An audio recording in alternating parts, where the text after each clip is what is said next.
დღეს ჩემთან ერთად არის ჩემი და ნანუკა. ჩაართა ისეთი ვიდეოები, რაც დაგეხმარება, რომ რაღაცა შეცვალო და თუ არ მიიღებთ თავიდან დადებით კომენტარებს, მაგის გამო мотиваცია არ დაგეკარგოთ. როგორ უმკრავდები კრიტიკულ ადამიანებს? ძალიან ცუდი ცხოვრება აქვს ეს სხვა შემთხვევაში, რატო უნდა დამიწევოს ეგეთი კომენტარი? რა იყო შენთვის ყველაზე ძლიერი დაბრკოლება? ძალიან დიდი სირთულეები გადავლახე მაგ დროს. ვიწექი ხომ ვტიროდი და როგორ ახერხებ დისციპლინის შენარჩუნება? რაღაცებზე საჭიროა რომ თავს დააძალო და ყოველთვის мотиваციას მიერ დაელოდე. სანამ ვიდეოზე გადავართ, მინდა გითხრათ, რომ ეს ვიდეო გადაღებულია ქობულეთში, ერთ-ერთ სასტუმროში. მე და ჩემი დავიყავით 5 დღით დასასვენებლად. მე კი მოვახერხე და ულამაზესი ვლოგი გადავიღე, რომელიც შეგიძლიათ ჩემს სახზე ნახოთ. მოგესალმებით მეგობრებო, დღეს ცოტა განსხვავებულ კონტექსტს გთავაზობთ. დღეს ჩემთან ერთად არის ჩემი და ნანუკა. ნანუკა არის პერსონალური ტრენერი და ატარებს ჯგუფურ ვარჯიშებს. ჩემთვის პირადად ჩემი და ნანუკა არის დისციპლინის მაგალითი. ყოველდღიურად ხედავ თუ რამდენ შრომას დებს და ეს გრძელდება დაახლოებით ბოლო 5 წლის მანძილზე. ის ასევე არის დაინტერესებული პერსონალური განვითარებით, ფსიქოლოგიით, ასე რომ ძალიან ბევრი საერთო ინტერესები გვაქვს და ბევრს საუბრობთ ხოლმე და ვეხმარებით ერთმანეთს წინსვლაში და განვითარებაში. რაც შეეხება დღევანდელ ვიდეოს, დღეს ჩემდას ნანუკას დავუსვავ კითხვებს. კითხვები იქნება წარმატებაზე, პერსონალურ განვითარებაზე და ასე შემდეგ. ნანუკა კი პირველად გამოცდილებას გაგვიზიარებს და ფიქრობ, რომ ეს ძალიან საინტერესო იქნება სხვა ადამიანებისთვის. ასევე ვფიქრობ, რომ ამ პასუხებს, რასაც ნანუკა გვეტყვის, შეუძლია შეცვალოს გარკვეულწილად ადამიანის ცხოვრება და ბევრ ადამიანს საკუთარ კითხვებზე პასუხები აპავნინოს. პირველი კითხვა. და ისეც დავამატოთ, რომ ეს კითხვები, ამ კითხვებზე პასუხი არ მაქვს მომზადებული. უბრალოდ ესე ბუნებრივად დამისვას კითხვებს და უპასუხებ, რაც გამახსენდება და რაზეც ვფიქრობ იმ მომენტში. რა არის შენთვის ყოველდღიური მთავარი мотиваციის წყარო? პირველ რიგში ვიტყვი იმას, რომ ყოველდღე არ მაქვს ხოლმე мотиваცია. არის დღეები, რომ საერთოდ არ მაქვს мотиваცია. და აი мотиваცია არის რაღაც მგონია შინაგანი გრძნობა, რომ აი რაღაც გაკეთება, რომ ძალიან გინდა და ანუ სიამოვნებს თუნდაც ვთქვათ, ვარჯიშზე წასვლა, კლასებზე წასვლა, აქტიურობა და რაღაც. ანუ ეგეთი დღეები მაქვს ხოლმე, რომ ეს ყველაფერი სიამოვნებს, მაგრამ არის დღეები, როდესაც არ მაქვს ეგ мотиваცია. ასე რომ ყოველდღიური мотиваცია არ მაქვს რა, ანუ ეს კითხვაში ყოველდღიური მთავარი мотиваცია, მაგრამ მთავარი ხედვა რაც მაქვს ჩემი ცხოვრების, ანუ მგონია რომ ეგ არის ჩემი მთავარი мотиваცია, ანუ როგორ წარმომიდგენია მომავალში და ის ადამიანები, ვისი ცხოვრებაც მინდა შევცვალო, ანუ ჩემი мотиваცია მოდის გარედან. იმიტომ რომ მხოლოდ ჩემი ცხოვრება არ მინდა რომ შევცვალო, მე მინდა რომ სხვა ადამიანების ცხოვრებაც შევცვალო და ჩემი აზრით, რადგან ამ ყველაფერში სხვა ადამიანებიც არის ჩართული, მაგიტომ მაქვს ხოლმე ასე თუ ისე ხშირად мотиваცია. არ შემიძლია დავეთანხმო, მეც ალბათ მსგავსად ვპასუხებდი.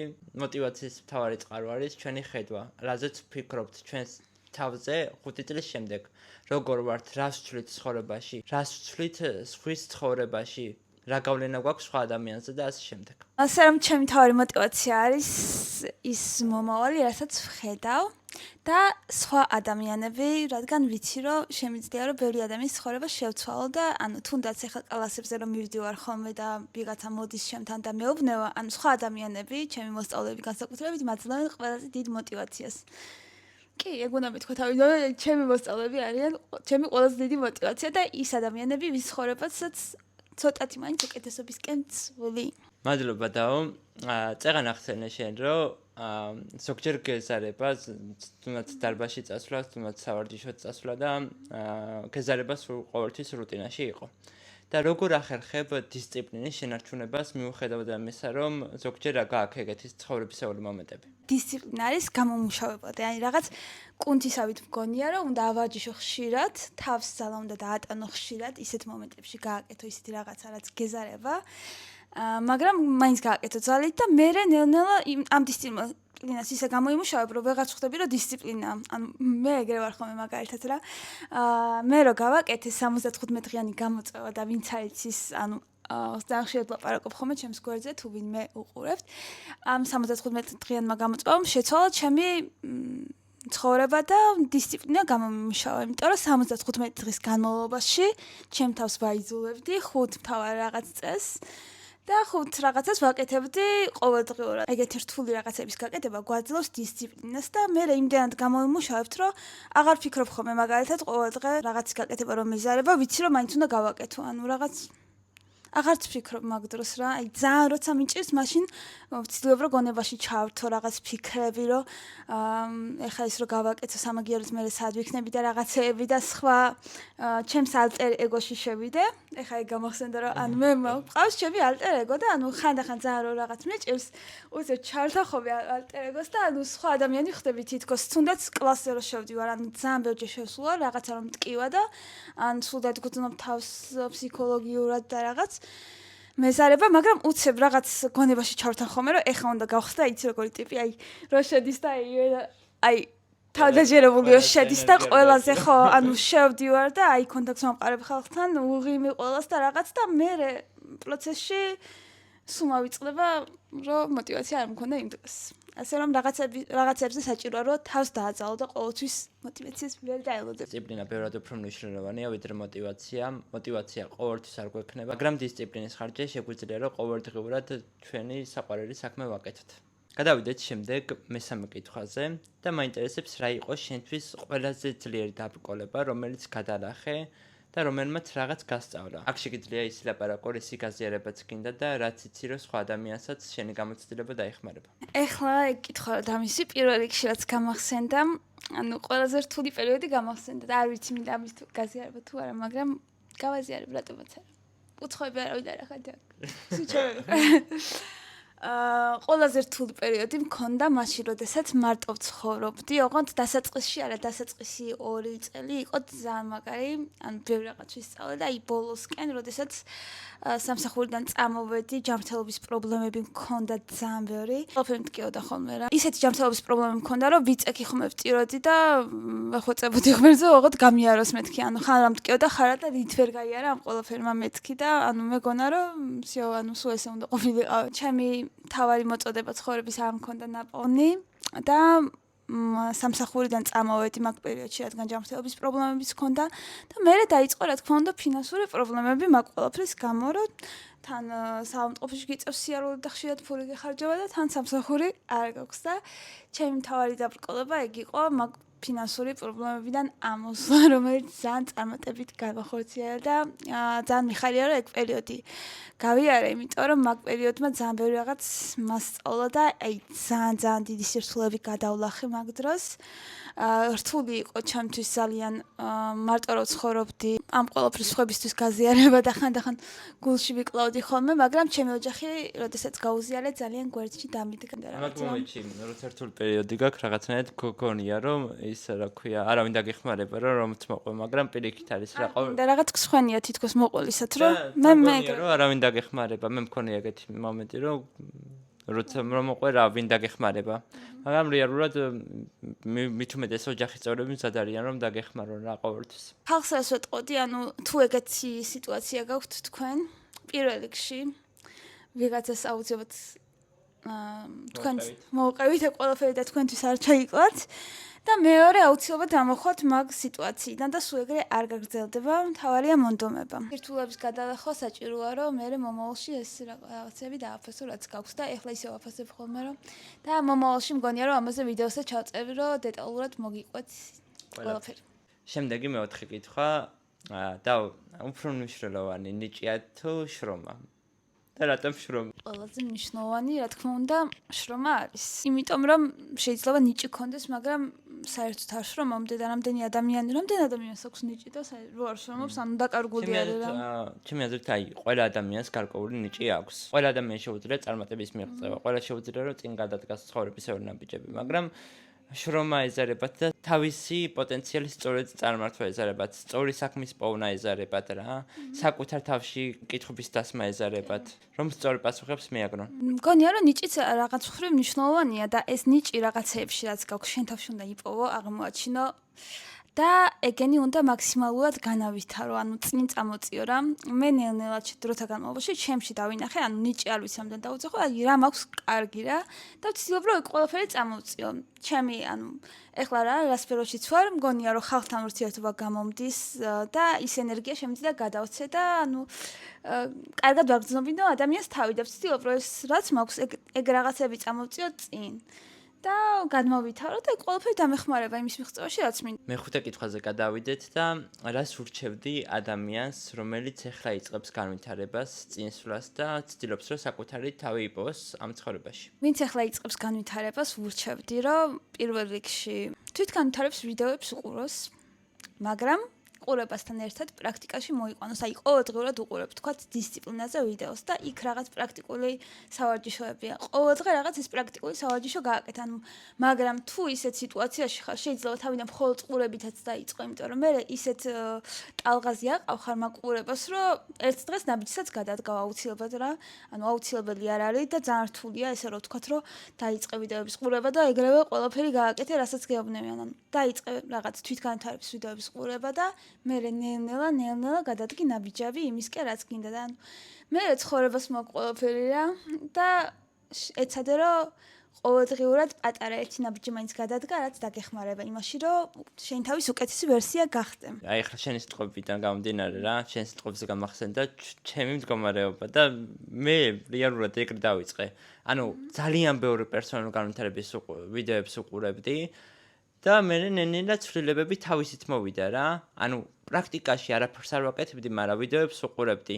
მაგრამ მე პრაქტიკა თავისით მოვიდა ავტომატურად. ჩემი ძმა ისე შეიცვალა და ისე განავითარა თავის თავი, რომ აი ვერ აგიხსენთ უბრალოდ და მეც ეს ვიდეოები დამეხმარა. ფართა ისეთი ვიდეოები, რაც დაგეხმარება, რომ რაღაცა შეცვალო და რამე პოზიტიურს მოვუსმინო, თორე როგორ გარემოში ვსტრიალებთ, მე ჩვენი გონებაც ეგრე იცვლება რა. ერთმანეთს დიდ მოტივაციას ვაძლევთ ხოლმე მაგ შემთხვევაში, როცა ვხედავთ, რომ ორივე რაღაცას უსმენთ. ხშირად დავჯდებით ხოლმე და რაღაცას უსმენთ. ან ერთად მედიტაციას ვაკეთებთ ბოლო პერიოდი განსაკუთრებით. და ოჯახის წევრი რო ყავ ეგეთი, შენთან ერთად რო ცხოვრობს, ძალიან მაგარია რა. ძალიან გეწყობა ხელი იმისთვის, რომ შენი ნაბიჯები ცხოვრებაში გადადგა. იუს იმას დავამატებ, რომ ეს ან რაღაც ერთ სფეროში რო ვარ დაახლოებით რა, ორივეს რო გვინდა ვიდეოების გადაღება, ეგაც კარგია, იმიტომ რომ წარმოიდგინე ისეთი თმა რომ მყავდეს, რომ ეხლა მე მივიდივარ, რომ ვიდეო უნდა გადავიღო და ის მეუბნება, რომ აი მე არ გეზარება რა ვიდეოს გადაღება და რაღაც ეგეთები რომ დამიწყოს, წარმოიდგინე რა, ანუ ეს კიდე პირიქით მეხმარება მიგებს ვიდეოებს და მეც ვეხმარები და ვეუღებ და ანუ ეგ არის რა. არის ეგეთი შემთხვევები, რომ ზოგჯერ მოგიწევს, რომ ძალიან ახლო საყვარელი ადამიანი გაუშვა შენი ცხოვრებიდან, შეიძლება ეს ოჯახის წევრიც იყოს, მაგრამ ეს არის რეალურად ის ჯაჭვი, რომელიც უნდა გაწყვეტო, თუ გინდა რომ მიაღწევ წარმატებას და სწორ გზაზე დადგე და საკუთარი თავი იპოვო რეალურად რა. და ისეთი ადამიანები, რომელიც დაგეხმარება, ყოველთვის გამოჩნდებიან, აი შენ გზას რო დაიჭერ, მე უკვე ეს ადამიანები თავისით გამოჩნდებიან და მოვლენ შენამდე. და შენ რომ ერთჩევას გამოარჩევდი, უბრალო პატარას, რაც ძალიან გეხმარება, რომ წარმატებისკენ ნაბიჯები გადადგა. არ ვიცი, ჩვევად რამდენად შეიძლება ჩაითვალოს ეგ რაღაც, მაგრამ როგორც გითხარი რა, ალტერ-ეგო მაქვს მეთქი ჩემი, ხანდახან რო ვიცი ხოლმე, რომ უცებ გონებაში რა ჩართო და აი, სხვა ადამიანი ვარ, თითქოს მაგ მომენტში შინაგან და უცებ ჩავრთავ რაღაც გონებაში, დავაჭერ ღილაკს და სადღაც და ანუ უცებ ხვდები, იცი როგორ ინანუ კაი ენერგიული, აი რაღაც გონებაში შემიძლია ჩავრთო რა, ჩვევა არის ეგ. და სხვა ადამიანი ხვდები ენერგიული, აი რო არ ეზარება არაფერი და ანუ პირიქით რა უნდა ენერგიის დახარჯვა და რაღაც და ანუ არაფერი კუნთები არ სკივა საერთოდ პირიქით ვარჯიში უნდა რაღაც ანუ სხვა ადამიანს თავ ხოლმე მაგ დროს როცა რაღაც მეზე ამ ვიდეოს დავიწყებდით ეგ ხილაკი ხარ გავიყიდე მეტყობა ხანდახან ენერგიულად არა კი ვიცი ხოლმე თქვენს შექმენ თქვენი ალტერ-ეგო და თუ გაინტერესებთ ეს ალტერ-ეგო როგორ შექმნათ ანუ როგორი გინდათ რომ იყოთ რა წარმოიდგინეთ აი როგორი ტიპზე გითქვამთ რა ეს რა მაგალითია და ძალიან მომწონს და აი ვიღაც რო ძალიან მოგწონს რა აი როგორი გინდა რომ იყოს და მე შექმენი ანუ შენი თავის საუკეთესო ვერსია გონებაში და ის რას იზავდა მაგ მომენტში რა მეშვიდე კითხვაზე გადავიდეთ და როდის გწნობ ყველაზე დიდ კმაყოფილებას საკუთარი შრომისგან როგორც დასაწყისში თქვი ვიდეოსი ვიღაცას რო დავეხმარები რაღაცით და ვიცი რომ იმის ცხოვრება უკეთესობისკენ შეიცვალა იმის გამო რომ მე რაღაც ვიშრომე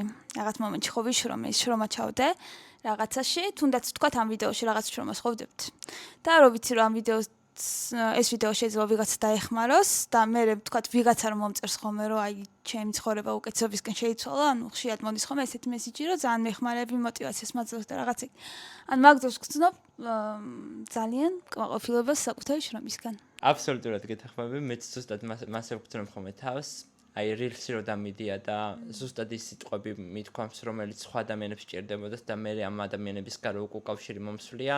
ძალიან მაბედნიერებს ხოლმე ეგ მომენტი. ხვდები რომ სწორი გეზი მიჭირავს თითქოს რა, აი სწორ გზაზე რო ხარ და სწორი ენერგეტიკას რო გასცემ სამყაროში. ძალიან მაგარი გრძნობაა და აქ იმას დავამატებ, რომ თქვენ თუ ამ გზას ადგახართ. ანუ ეს დადებითი კომენტარები გამოიყენეთ თქვენს საშენად და სასიამოვნოდ, მაგრამ ანუ ჩვეულებრივ გააგრძელეთ, მაგრამ დადებითი კომენტარებით და დადებითი მუხტით პირიქით ზემოთ არის, მაგრამ უარყოფითით არ დაიწიოთ. ცოტა რთულია მაგ ყველაფერს.